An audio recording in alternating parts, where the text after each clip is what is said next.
শুভ সকাল বন্ধুরা, কেমন আছো তোমরা সবাই? আশা করছি তোমরা সবাই খুব ভালো আছো এবং সুস্থ আছো, যে যেখানেই আছো। তো তোমাদের ভালোবাসা আশীর্বাদে কিন্তু আমি অনেক ভালো আছি। তো তোমাদের সামনে আমি আমার আরও একটা ভিডিও নিয়ে এসেছি। হ্যাঁ জানি অনেকটাই দেরি হয়ে গেল, অনেক দিন পরে আমি তোমাদের সামনে একটা ডেলি ব্লগ নিয়ে এসেছি।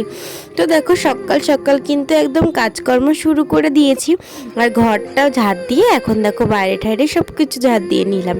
আর এইদিকে দেখো মা এখন বসেছে, চাল ছিল তো চালের গুঁড়ি দিয়ে রুটি বানাচ্ছে, তো সেটা নিয়েই বসেছে করতে। তো আমি সেটা খাবো না, সেই কারণে আমি আর ভাই দেখো পরোটা খাবো, তাই ভাই চলে গেছিলো পরোটা নিয়ে আসতে। তো এখন কিন্তু ভাই নিয়ে চলে এসেছে আর এখন আমরা খেয়ে নেব। তো দুজনের জন্য দেখো দুটো প্লেট বেড়ে নিয়েছি। আর হচ্ছে আজকে কিন্তু দিদিরা আসবে, তো একটু বেলা হবে ওদের আসতে।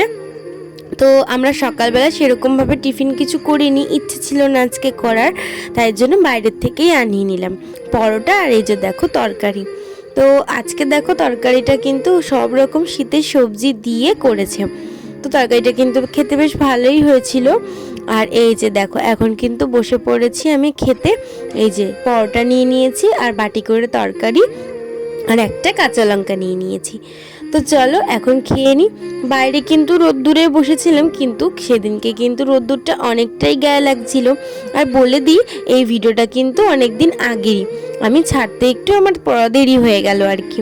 তো রোদ্দুরে বসেছিলাম, গায়ে লাগছিল প্রচণ্ড রোদ্দুরটা, জানো তো, সেই কারণেই আবার ঘরে চলে এসেছি। আর প্রচণ্ড খিদে পেয়েছিল, তো খেয়ে নিচ্ছি তাড়াতাড়ি করে। তো দেখো খাওয়া দাওয়া সারতে না সারতেই বাবা কিন্তু নিয়ে চলে এসেছে মাছ। আর এই যে দেখো এখন মাছটা কিন্তু আমি এখন ধুয়ে নেব, কলপারে চলে এসেছি তাই জন্য একদম তাড়াতাড়ি করে। আর মাছ হবে, আরও অনেক কিছু রান্না বান্না হবে, কি কি হবে সেগুলো তোমাদের সাথে নিশ্চয়ই আমি দেখাবো যে কি কি রান্না বান্না হয়েছে। তো চলো মাছটা ধুয়ে নিই, তারপরে রান্নাও বসাতে হবে। তো দেখো দিদিরা এসে গেছে, যেহেতু বাড়িতে অনেক হুলস্থুল হয়ে রয়েছে, তো সেই কারণে আমি ভিডিওই করতে পারিনি।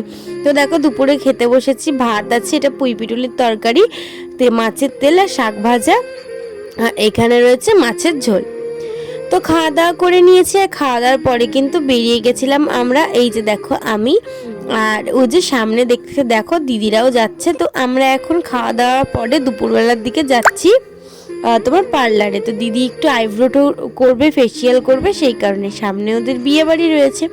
তো আজকে কিন্তু দিদিরা রয়েছে বলে দেখো মা রাত্রিবেলায় কিন্তু পিঠে করে নিচ্ছে। এখানে দেখো পুলি পিঠে, আর এই যে দেখো মা কিন্তু একদম হাঁড়ি ধরে মনে হয় নিয়ে চলে এসেছে গুড়টাকে। গুড় খেতে তো আমার খুব ভালো লাগে, আর এখন এই গুড়টাই মা দিয়ে দেবে তোমার পিঠের ঝোলের মধ্যে। আমার কিন্তু ঝোলে পিঠেটা খুব একটা ভালো লাগে না, আমার এই যে দেখো সেদ্ধ সেদ্ধ করা এটাই কিন্তু আমার খুব পছন্দ। আর এই দেখো বাবা কত রকমের ডিজাইন করে বানিয়েছে, আর কি সুন্দর সফট হয়েছিল। তো এইভাবেই কাটলো আজকের দিনটা। ভিডিওটা জানি একটু ছোট হয়ে গেছে, তোমরা প্লিজ ম্যানেজ করে নিও। তো এই যে দেখো কত সুন্দর হয়েছে পিঠেগুলো, এখন এইগুলো আমরা খেয়ে নেব। আর বেশি মিষ্টি আমি খেতে পারি না, এখানে সব কটা আমি খাবো না, এখান থেকে দুটো বা একটা খাবো, আর দিদিও খাবে এখান থেকে। তো দেখো আমি এখন পিঠেগুলো খাচ্ছি, আর খুব সুন্দর হয়েছিল, মা এটা ভাপিয়ে করেছিল। তো চলো আজকে ভিডিওটা এখানে শেষ করছি, দেখা হচ্ছে তোমাদের সাথে অন্য একটা ভিডিওতে।